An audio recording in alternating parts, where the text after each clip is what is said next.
make, né? No mínimo a gente parar para pensar, né? Se você já sabe a resposta, por que perguntas? É verdade? Mas a gente também faz assim, né? Às vezes a gente, no nosso contexto da vida, quando temos a oportunidade de perguntar alguma coisa a alguém já sabendo a resposta, às vezes a gente pergunta querendo saber por que o Júlio botou essa água aqui. Por que tu botou essa água aqui, Júlio? Eu já sei a resposta. Obrigado. A gente faz isso para a nossa vida, no nosso dia a dia, né? A gente sabe a resposta, mas por que você faz isso?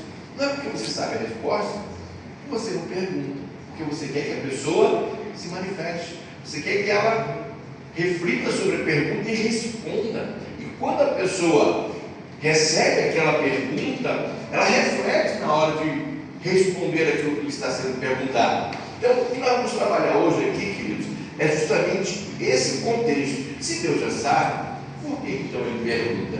Mas antes de eu entrar propriamente dito na palavra de hoje, vindo eu de lá para cá, né? Pensei, vou perguntar,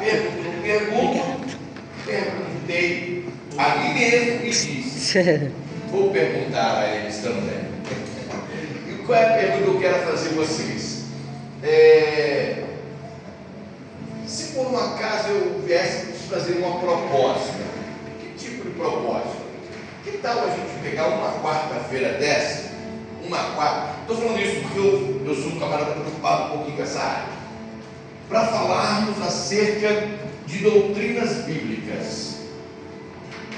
Tem fundamentos bíblicos, fundamentos da fé. O apóstolo Pedro nos ensina que nós devemos, não contabiliza esse tempo aí não. O apóstolo Pedro diz que nós precisamos estar prontos, né, para responder a qualquer um que nos perguntar a razão da nossa fé. Então, requer da parte do cristão ter uma razão, ter uma base para poder responder às pessoas que nos perguntam acerca da nossa fé. E aí então eu perguntaria a vocês, quais são as razões que temos? Biblicamente são os fundamentos, ou as doutrinas que nós conhecemos e precisamos responder às pessoas que nos perguntarem. E então eu perguntaria, o que vocês acham sobre isso?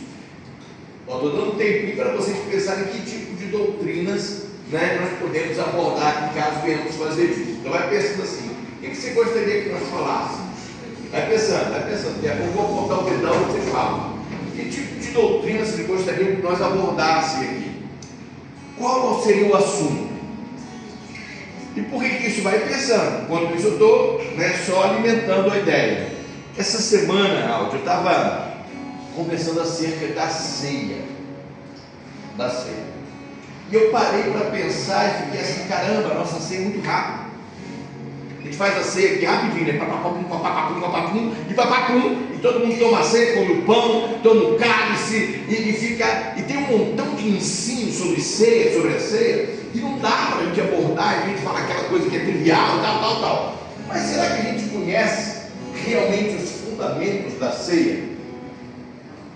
Será que a gente sabe o que Paulo quer? Isso aqui é só uma pequena introdução para vocês pensarem. Será que a gente sabe o que Paulo quis dizer quando ele diz assim: examine-se, pois, o homem a si mesmo? Será que a gente tem a interpretação correta disso? Será que a gente sabe exatamente o que Paulo está querendo dizer quando ele diz isso para que a gente se examine? Então eu fiquei pensando, e aí então, porque a ceia para nós é um fundamento, é algo que o Senhor instituiu, nós precisamos praticá-la. Mas será que nós praticamos como convém praticar? Será que tomamos a ceia como convém tomar? Né? E ao longo dos anos, igrejas, né, com medo das pessoas tomarem a ceia de forma indevida, criaram várias normas. Para você tomar ceia, tinha que entrar com a carteirinha de membro da igreja. Sou membro da igreja, e tinha que estar assinado. Antigamente o pessoal tinha umas carteirinhas, né? Todo mês ele tinha que ir na secretaria da igreja. Aí a igreja carimbava ali, tinha um quadradinho, né? Aí carimbava o quadradinho, dava uma rubriquinha ali e tal. Ou você está em comunhão com a igreja, pode tomar ceia. Por quê? Porque estava rubricado no cartão. Quem pegou esse exemplo aqui.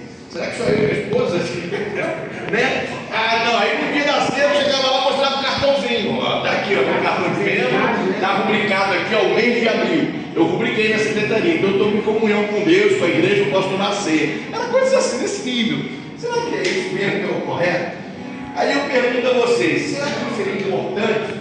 Porque o culto domingo não dá para a gente falar isso, porque é um culto mais abrangente, evangelístico, né? Mas nas quartas-feiras a gente pode tirar uma quarta, né? Para a gente falar sobre os fundamentos doutrinários da palavra de Deus, da fé, os fundamentos da fé. Vou botar esse tema. Eu estava pensando nisso. E se eu perguntasse a você, assim, você sabe o que é o período intermediário? O que é o período intermediário que a Bíblia fala? Não, não é o intermediário. É o período intermediário entre a morte e a volta de Jesus. Vamos dizer assim. Onde estão as pessoas que já partiram? Em que situação elas se encontram? Estão conscientes? Estão diante de Deus? Quem partiu sem Cristo está no inferno? Qual é a situação dessas pessoas que já foram? Em que forma que elas se encontram? E qual a situação das pessoas que não conheceram a Deus? Tudo isso precisa ser fundamentado. E as pessoas que partiram sem conhecer a Jesus, onde elas estão? Ou seja, são doutrinas que nós precisamos conhecer para que a gente possa fundamentar a nossa fé. Se alguém nos responder, a gente vai ter como responder. Ok? Dá para fazer um intensivão, não? Não dá não. Porque senão não dá todo tempo. Porque quarta-feira a gente tem que respeitar ele. Não, mas toda quarta, não uma quarta. Ah, eu não sei. Mas a gente pega uma e lança. Se houver aprovação, o pessoal entender, a gente dá a sequência. Mas o que vocês acham disso? Já está aprovado. Está aprovado? Então agora que está aprovado, eu perguntaria a vocês, qual seria a doutrina que hoje vocês gostariam que nós explanássemos, trouxéssemos, explicassemos? Qual seria o ponto que hoje, estou falando aqui de forma aleatória, cada um pode dizer um. O que você gostaria? Poxa, pastor, eu gostaria de ter muita dúvida nessa área. Se eu pudesse falar sobre isso, fundamentar a nossa fé nesse contexto, quem gostaria de falar aqui, não que vai ser, mas só para ter noção, você tem alguma coisa aí? Você pode falar? As dominações do Espírito Santo, por exemplo, é uma coisa que eu dominações, ações, os dons do Espírito. Sobre a volta de Jesus. Eu já vi o Apocalipse. Olha o que está acontecendo. Tu sabia que eu sei o dia e a hora? O dia e a hora que eu vou te responder que ninguém sabe. A gente pode trabalhar sobre a volta de Jesus. Claro que você não sabe o dia nem a hora, isso é de antecipo, né? Mas a gente pode trabalhar sobre essa questão da volta de Jesus.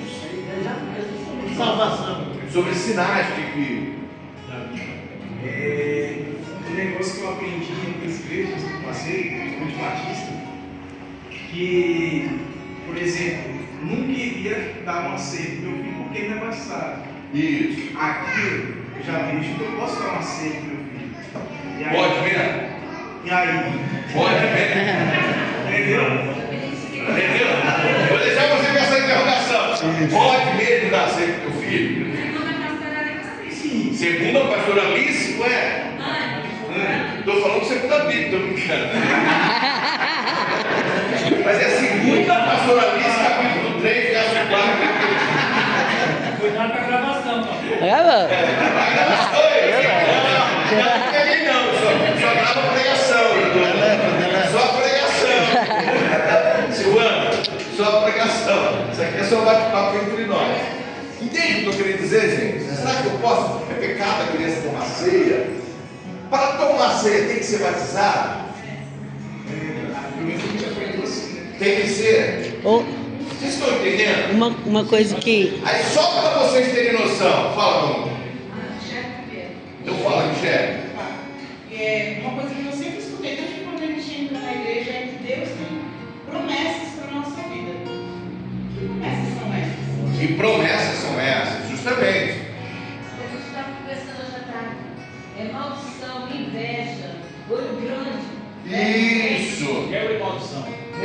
Não é quebra de maldição. O contexto Existe. Será que nós estávamos conversando assim, será que nós estamos aqui sempre de olho grande?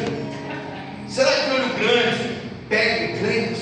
A maldição tem fundamento sobre a vida do crente? Macumba pega o crente. Macumba pega o crente? Pegou no pastor I. Não pegou. Então, mas será que nós estamos sujeitos a essas maldições que as pessoas falam, a esse tipo de coisa? Quem é a Gabriela? Fala. Porque Deus permite as provações. Porque Deus permite as provações, olha aí, tremendo, né? Por que a gente não pode trabalhar isso? É uma dos grandes questionamentos, se existe Deus dos ateus, né? Por que então o sofrimento? Né? A gente pode trabalhar essa questão. Legal. Fala, Silvana. Uma situação assim que eu já vivenciei em outras igrejas assim que eu passei é que no casal, quando ou o marido é evangélico, a esposa não é, ou o esposo é evangélico, o marido não é, o outro que não é, o que é evangélico não pode assumir nenhuma função na igreja, porque ele, às vezes assim, porque o marido é evangélico, então que não são casados e o marido não quer casar. Mas a pessoa aceitou Jesus, ela já não era casada. Isso. Aí o marido não quer casar. Não é casada. E aceitou Jesus. E aceitou Jesus. Vive com uma pessoa. Vive mais de 10 anos. E o marido que não é evangélico. O marido que não é evangélico não quer casar. Isso, então ela pode trabalhar na igreja? Tomar a ceia, pode bater a ceia. Alguns que eu frequentei não deixavam, não podia. O que a Bíblia fala sobre isso? Quais são as diferenças entre o que é da igreja, que foi conceituado por uma denominação, e o que de fato é Deus? E o batismo? Podem ser rebatizadas as pessoas? Porque tem denominações que você chega para frequentar aquele lugar e eles falam assim: você só pode ser membro da nossa igreja, se for batizado na nossa igreja, por um pastor da nossa igreja. Está parecendo o show da Luna, são tantas perguntas, né? Está parecendo o show da Luna, são tantas perguntas. São tantas perguntas. São tantas perguntas. Era batismo. A gente estava entrando justamente nisso, né? Eu, Marcos, os colegas, sobre essa questão do. Quem pode se batizar? Você pode se rebatizar? Vocês que lá falam que o batismo ele é único, por isso? Isso, então. Ali. Pode ser rebatizado? Quem é que batiza? É só o pastor que batiza? Os presbíteros também podem? Evangelistas, diáconos podem? Crente que não tem essas patentes pode batizar alguém? Eu acho que sim. Crente que não fala em línguas estranhas não pode ser presbítero, que já ouvi de passar. O Evangelho manda que você vá e batize. Eu acho que é igual Então, a nossa Constituição manda. são tantas dúvidas, vamos chamar o aluno aqui para ajudar. Queridos, estou perguntando na quarta-feira. Cara, se assim é que funciona aqui. Pergunta, amém, Gabriel? Então assim, o que vocês acham? O que você acha, Júlio? Teria uma ideia também, assim, uma pergunta para fazer? Pode fazer. Ah, é? Já tem tema para até o final do ano já. Os temas são muitos. Quem me garante que eu sou salvo? Vai. Quem garante é sobre a certeza da salvação. Então, é isso que eu ia falar. Se perde a salvação, Perde, é um termo. Perde ou não perde? Aquela forma como Moisés falou, né? Se tu não for comigo, risca o meu nome do livro da vida. O que Moisés estava querendo dizer com isso? Perde ou não perde? Nosso nome pode ser riscado do livro da vida. Eu ia falar que se blasfemar contra o Espírito Santo não tem perdão. Blasfêmia contra o Espírito Santo, tem perdão, não tem perdão. Uma vez salvo, salvo para sempre. Fala. a minha polêmica. Essa eu sei. A Bíblia por si só é polêmica. Eu não sabia, sabe, um tempo atrás, há muito tempo, na verdade. A pessoa pode casar novamente, eu acho que é uma dúvida de muita gente também. Casar novamente? Pode Não, ser, com a mesma pessoa. só levantando. Entendi, mas casar com a mesma pessoa? Não. Separou, Divorciou. porque tem instituições que abominam isso, né? Tem que ficar sozinho no resto da vida. Não pode se casar de novo. Uma vez que já era casado, se divorciou. Só se for caso de prostituição que falava. Falava assim. Essa aí é uma simples. Quer saber? Tá aqui, eu quero saber. Não, o que falava era que só podia casar de novo se fosse por traição. Se fosse traição, traição. Será que é só traição que a gente tem o direito de se separar e casar novamente, né? São temas que a gente pode abordar aqui, falar, né? E tenho certeza que nós vamos tentar trazer de uma forma que sejamos bem exaustivos dos temas no sentido de extrair o máximo, tirar dúvidas que possamos tirar. Então, olha só, quantos temas nós temos aí? Até o final do ano. Falado são fundamentos. São doutrinas que nós precisamos conhecer. Isso é doutrina, querido. Da doutrina para os mais antigos aí. Usos e costumes. Não é uso e costume. Pode cortar cabelo. Pode botar brinco, pode parecer pintar, não pode. O homem antigamente usava chapéu como um contexto. Barba não podia. Né? Barba não podia usar barba. Barba, pode ter barba, não pode. Então a gente precisa entender todo esse contexto. Tatuagem. Vamos fazer essa é boa. Seria muito bom. Vamos fazer uma experiência? Podemos fazer uma experiência? Sim. É um estudo, né? Podemos? Podemos. Amém? Vira. Quem tiver a favor, levanta a mão. Quem tiver a favor, levanta a mão. Toda quarta. Qual a primeira que nós iríamos abrir? Não, aí você escolhe. Eu acho que o senhor podia fazer o seguinte: pega uma sequência lógica para que a gente possa ter. O cronograma, seguir o cronograma. Ligar um assunto no outro. Para que haja uma sequência. Porque se eu perguntar uma coisa, às vezes eu tenho uma Então, dúvida que o outro. só um detalhe. Quando a gente fala de um princípio doutrinário para vamos trabalhar essa ideia, nós precisamos entender que eu vou divulgar isso. O Tiago vai fazer lá o bannerzinho, vai colocar lá no grupo e tal. Nós vamos trabalhar essas ideias. Tá? Só que você vai saber de antemão, tá? Vamos estar trabalhando na quarta-feira, e aí você vem com tudo que você tiver direito para a gente discutir, fazer suas perguntas. Por quê? Porque não será tipo uma pregação, será estilo um estudo que nós vamos fazer. Então nós vamos abrir para perguntas pertinentes ao tema, e você vai saber qual é o tema que nós vamos divulgar no grupo. Ok? Então a gente vai estar tirando assim, se Deus assim aprovar, para o próximo mês faz de novo. E quem sabe a gente depois tem, em vez de 1 ou 2 quartas-feiras no mês. Não é verdade? Porque são muitos assuntos. São tantas Eu perguntas. acho que vai ter. Eu acho que vai. Vou trazer do jeito teórico. Eu acho que vai ter uma aprovação tão grande que você vai querer fazer toda quarta-feira. Tomara. Porque eu entendo Virar a que escola nós precisamos dominical. conhecer aquilo em que nós nos fundamentamos. Né? Isso não é algo, é assim, só precisa conhecer. E o senhor está falando de uma coisa muito séria, porque antigamente a gente tinha uma orientação muito grande através da escola dominical. Acabou de falar que o áudio falou. Você nem ouviu. Não ouviu. E a gente tinha, quando separava, né? As classes, Separava as classes, ficavam os homens, as mulheres, tudo separado.